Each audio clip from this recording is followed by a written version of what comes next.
Hi students, welcome to the session on measurement. This is Sheikh Majeeth. In this class, we are going to learn about measurement, the definition of physical quantity, and types of physical quantities. First, we learn about measurement. See, in our day to day life, measurement plays an important role. We use it knowingly or unknowingly, right? When we start going to shop, we ask how much sugar we have to buy, what's the time, what is the size of your mobile phone, how much distance I have to travel today, right? For this question, the answer is you buy 100 grams sugar, right? Or you travel 5 kilometer today, the time is 7:30 a.m., right? So my mobile phone is 6.2-inch screen, like that. These are all coming under the category of measurement, right? So far we used it without knowing the standard definition or proper meaning of those measurement and its unit. In this lesson, we are going to define it properly. Hereafter, we have to know it properly and we have to express it to others with a clear concept, right? So, let us start first. So, what is measurement? Let us define the measurement as the comparison of any physical quantity with its standard unit, right? So let us take a standard unit of length has a standard unit of meter. Suppose you are walking 500 meters from your home. What's the meaning?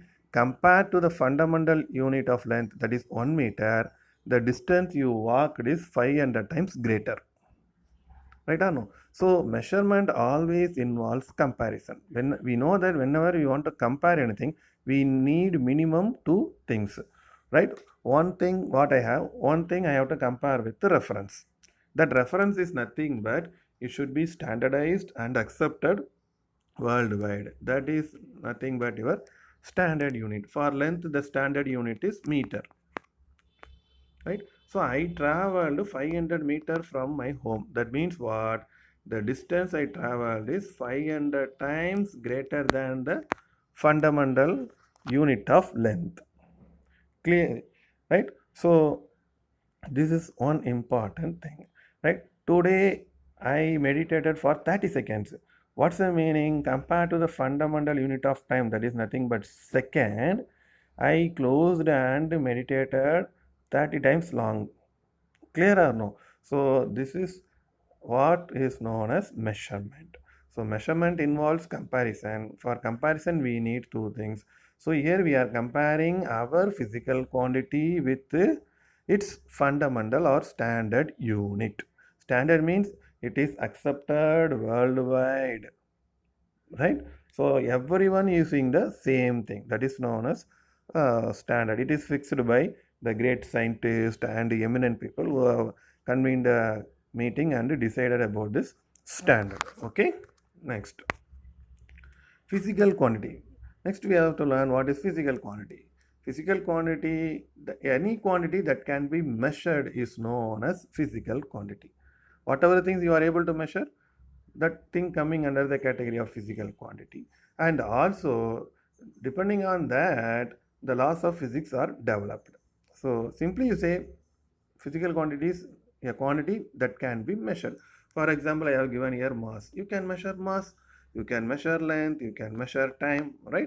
So you can measure force, energy. So these are all the quantities called physical examples of physical quantities. Moreover, the laws of physics are described in terms of this physical quantity. For example, Newton's law is dealing with force, right? Mass, acceleration. Those things are dealt by Newton's law. Clear or not? So, like that, we are defining or describing laws of physics in terms of physical quantity, right? So now physical quantities are classified into two broad categories. One is fundamental quantities and second one is derived quantities. What is fundamental quantities? The other name for fundamental quantities is base quantities. What is that? A quantity which cannot be expressed in terms of other quantities is known as fundamental quantities.